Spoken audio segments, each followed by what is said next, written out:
Hello everyone, welcome you all in Learn to Teach with Dr. Minoti Srivastav. Students, hope you all are fine and safe and using your time in studies.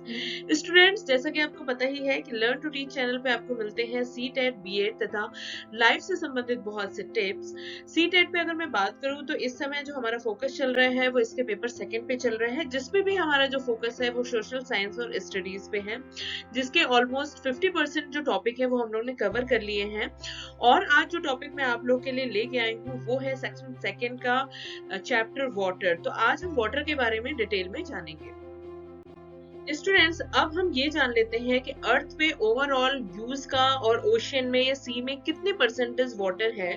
एक water के percentage को हमने पिछली videos में भी study किया है, तो यहाँ पे मैं बहुत डिटेल में नहीं इस पे बात करूंगी।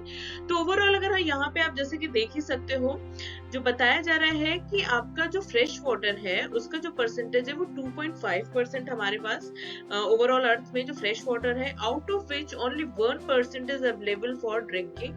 तो इसमें से भी 2.5 में से ओनली 1% जो है उसे हम पीने योग्य पानी कह सकते हैं। Ground water also a reservoir और to carry out innumerable human activities. जितना भी ग्राउंड वाटर है वो ह्यूमन एक्टिविटीज के लिए बहुत ज्यादा यूज किया जाता है, जिसमें कि इरिगेशन हो गया, इंडस्ट्री हो गई, एनवायरमेंटल एक्टिविटीज हो गई, जितना भी आपका एग्रीकल्चर से भी रिलेटेड है वो सारा ग्राउंड वाटर से ही हम लेते हैं।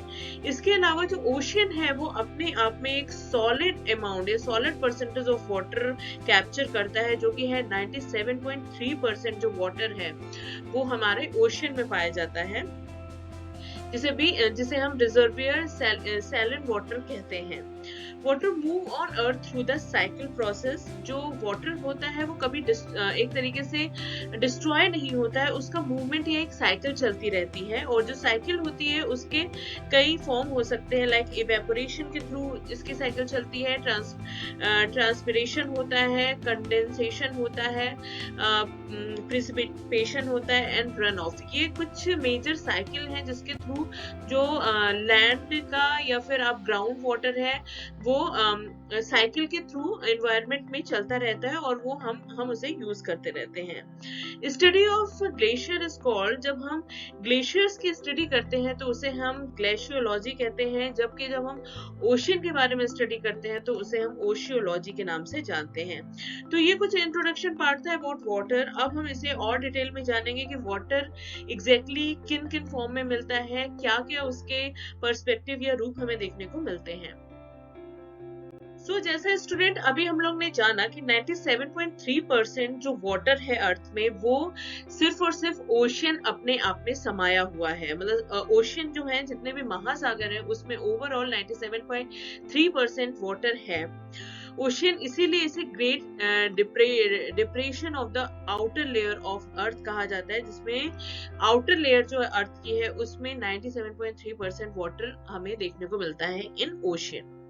अब बात आती है जो ओशियन है या महासागर है उसका क्लासिफिकेशन क्या है, या उसको हम कैसे आइडेंटिफाई करते हैं, क्या उसकी कोई बैरियर है या उसका कोई स्टॉप एरिया है कि इसके बाद दूसरा महासागर हो जाएगा। तो इस हिसाब से देखें तो कोई भी ऐसी लकीरें नहीं है एक महासागर से दूसरे महासागर के बीच में, लेकिन एरिया और रीजन वाइज ओवरऑल अर्थ जो है हमारी उसमें 5 आइडेंटिफाई किए गए हैं ओशियन रिसर्चर्स के द्वारा, जिसके नाम आप यहाँ पे देख सकते हो। पहला ओशियन है इंडियन ओशियन, दूसरा है आर्कटिक ओशियन, तीसरा है साउदर्न ओशियन, चौथा है अटलांटिक ओशियन और last one is Pacific ocean. तो ये ओवरऑल 5 ओशियन हैं जो कि रिसर्चर्स द्वारा आइडेंटिफाई किए गए हैं अर्थ पे ओवरऑल वाटर को कंज्यूम करने के लिए। स्टूडेंट्स, हम लोग ने सी का नाम सुना है, ओशियन के बारे में जाना है, बे का नाम सुना है और गल्फ के बारे में सुना है, बट इन चारों में ही कुछ अंतर हमें देखने को मिलता है और अंतर होता है। जो सी होता है, ये जो सी का जो एक तरीके से आकार होता है ये ओशियन से छोटा होता है और ओशियन के अंतर्गत कई सी हमें देखने को मिलते हैं। तो सी जो है, जो समुद्र है उनकी संख्या ज्यादा है, जबकि ओशियन है जो ओवरऑल 5 कैटेगराइज किए गए हैं। तो यहाँ पे हम जान लेते हैं कि बेसिकली अंतर क्या है इन चारों में। तो a sea is a part of an ocean. जो सी होता है, समुद्र होता है, वो किसी महासागर का एक पार्ट हो सकता है, which is partially enclosed by land and is smaller than N ocean. सबसे इंपॉर्टेंट जो चीज है, इसका जो साइज होगा वो ओशन से छोटा होगा, और इसका कहीं ना कहीं एक पार्ट जो होगा वो आपका लैंड से इनक्लोज होगा। लैंड इसके, तभी हम लोग जो बीचेस बनाते हैं नॉर्मली वो सी पे बनता है, क्योंकि इसका जो पार्ट होता है लैंड का वो बीचेस के नाम से जानते हैं हम। बे जो होता है, जिसे कि हम खाड़ी कहते हैं, खाड़ी is form when a land mass stop the water coming from N ocean and surrounded by land on three sides। बे और गल्फ में जो बेसिक अंतर है वो इसके साइड्स का है। जो खाड़ी होती है वो नॉर्मली तीन तरफ से उसके साइड होते हैं, और ये कहीं ना कहीं ओशन वाटर को, जो लैंड होती है जब वो एक तरीके से स्टॉप कर लेती है, यानी कि वहां से वो बाहर नहीं जा पाती है, या वो जो लैंड है उसका सरफेस इतना ऊपर आ जाता है कि पानी उसके बाहर नहीं जा पाता है, तो वो बे या खाड़ी बन जाता है। गल्फ जो होता है वो भी कुछ ना कुछ बे की तरह ही होता है, खाड़ी की तरह, लेकिन ये बे से साइज में छोटा होता है। तो gulf is form when a water body from a sea और ocean is stopped by land masses. Gulf भी नॉर्मली लैंड मासेस के द्वारा जब पानी को स्टॉप कर दिया जाता है तो ही बनता है, लेकिन बेसिक जो अंतर है बे एंड गल्फ में वो है इनके साइज का। गल्फ जो होते हैं वो साइज में छोटे होते हैं, जबकि जो खाड़ी होती है या बे होते हैं वो साइज में थोड़े बड़े होते हैं। तो ये बेसिक अंतर है ocean, sea, bay and gulf में। This is very important. Normally जो बच्चे होते हैं वो ओशन और सी में डिफरेंस नहीं करते हैं, वो ओशन और सी को एक ही मानते हैं, लेकिन यहाँ पे बहुत मेजर डिफरेंस है इसका। Students, ocean, sea, bay and gulf के बारे में जानने के बाद अब हम ओशियन के टेम्परेचर और सैलिनिटी के बारे में भी जान लेते हैं। तो जो ओशियन का टेम्परेचर है वो डिफर करता है लैंड और वाटर के अकॉर्डिंग। जो लैंड होती है उसका जो क्वालिटी है उसके अकॉर्डिंग वो हीट अप फास्टर होती है कंपेयर टू वाटर, जबकि जो कूलिंग ऑफ वाटर है वो भी हमें स्लोअर देखने को मिलती है लैंड की। तो जो लैंड होती है वो जल्दी कूल भी होती है और जल्दी हीटअप भी होती है, जबकि इसका जस्ट अपोजिट हमें वाटर में देखने को मिलता है। इसीलिए दो लैंड और वाटर के जो टेम्परेचर है उसमें काफी डिफरेंस देखने को हमें मिलता है।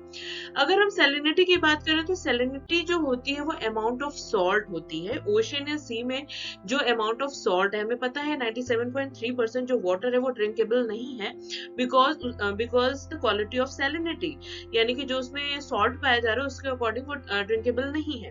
तो ये जो क्वालिटी होती है इसी को हम सैलिनिटी के नाम से जानते हैं, खारेपन के नाम से जानते हैं। It is measured as a part per 1000, जिसे कि हम पीपीटी के नाम से भी जानते हैं। पीपीटी, पार्ट्स पर 1000 पार्ट के अकॉर्डिंग इसे हम पीपीटी के नाम से जानते हैं। तो ये हो गया ओशन का टेम्परेचर एंड सैलिनिटी। आइए इसमें और आगे जान लेते हैं। स्टूडेंट्स, अब हम जानते हैं ओशन या सी के वेव, टाइड्स एंड करंट के बारे में। क्या वेव्स होती हैं, क्या डिफरेंस होता है टाइड, वेव एंड करंट में। तो उसके पीछे कुछ कॉजेज हैं जिसकी वजह से जो समुद्र है या ओशन है उसमें वेव्स बनती हैं, उसमें टाइड्स आते हैं, उसमें करंट होती है। तो चलिए इसको हम थोड़ा सा डिटेल में यहाँ जानते हैं। Movement of sea water is also affected by wind. जो विंड चलती है उसके अकॉर्डिंग जो मूवमेंट होता है सी के वाटर का वो बहुत ज्यादा इफेक्टेड होता है। And gravitational pull of sun, moon and earth, ये चीज हमने जिक्र पहले भी किया है स्टूडेंट अपनी वीडियोस में, कि जो मून होता है उसके ग्रेविटेशनल फोर्स ही होती है जो कि टाइड का फॉर्म कहीं ना कहीं कन्वर्ट करती है। तो जो विंड होती है या ग्रेविटेशनल पुल होता है, इन सब का इफेक्ट हमें सी के वाटर मूवमेंट पे देखने को मिलता है। तो जो मूवमेंट होता है वो नॉर्मली दो प्रकार के होते हैं। हॉरिजेंटल, जो छितरे हुए ज्यादा एरिया में देखने को मिलता है। वर्टिकल, जो कि अप एंड डाउन के फॉर्म में हमें देखने को मिलता है। हॉरिजेंटल मूवमेंट जो क्रिएट होता है उसके पीछे जो रीजन होता है, हॉरिजेंटल मूवमेंट से नॉर्मली करंट, जो ओशन करंट हमें जो ऑल टाइम एवरी टाइम देखने को मिलता है वो हॉरिजेंटल मूवमेंट के कारण मिलता है।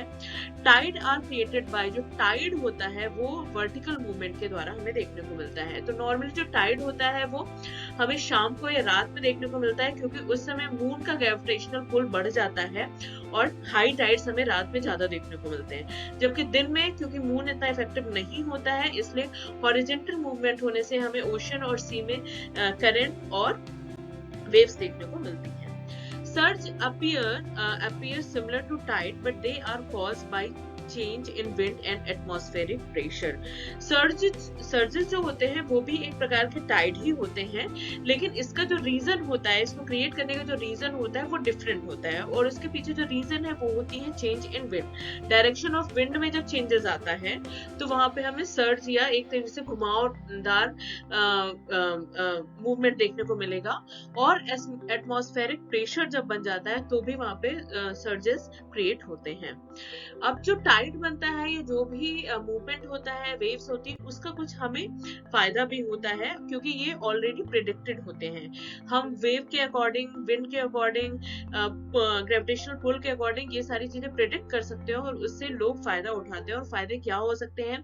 जो समुद्री जहाज होते हैं उनके नेविगेशन में बहुत फायदा होता है, यानी कि समुद्री जहाज को एक जगह से दूसरी जगह पहुंचाने में भी ये जो वेव्स है, टाइड्स है, ये हेल्प करते हैं, तो नेविगेशन में हेल्प मिलती है. फिशरमैन को हेल्प मिलती है, किस समय फिशेस ज्यादा ऊपर आएंगी तो वो फिशेस कैरी कर सकते हैं. एंड जनरेटिंग इलेक्ट्रिसिटी, और एक बहुत मेजर पार्ट होता है टाइड का, वो होता है टू जनरेट इलेक्ट्रिसिटी. तो ये मेजर 3 बिजनेसेस हैं जो कहीं ना कहीं टाइड, वेव और करंट, ओशन करंट से फायदे में होते हैं, नेविगेशन का, फिशरमैन के लिए और इलेक्ट्रिसिटी जनरेशन के लिए. तो ये तो स्टूडेंट आज हमने अर्थ और उस पे अवेलेबल वाटर के बारे में जाना, क्लासिफिकेशन ऑफ ओशंस भी जाने, डिफरेंस जाने सी, bay and gulf and ocean में.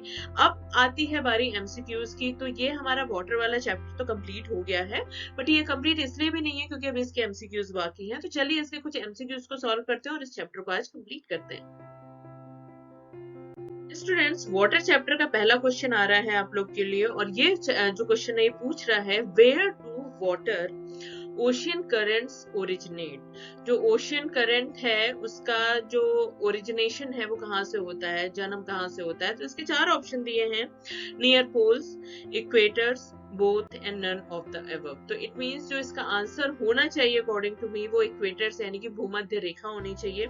भूमध्य रेखा, इक्वेटर्स को हमने जाना था कि वो एक ऐसा जरिया है जिसके माध्यम से जो ओशियन करंट है वो ओरिजिनेट होता है. दूसरा क्वेश्चन स्टूडेंट आपको यहाँ पे विजिबल है, Which among the following is not an ocean? इन चारों में से कौन सा ओशन नहीं है? क्योंकि हमने जाना था जो रिसर्चर है उन्होंने क्लासिफाई किए ओशन को 5 प्रकार में, southern, northern, Atlantic and Pacific. तो इसका जो आंसर है राइट वो है नॉर्दर्न ओशन.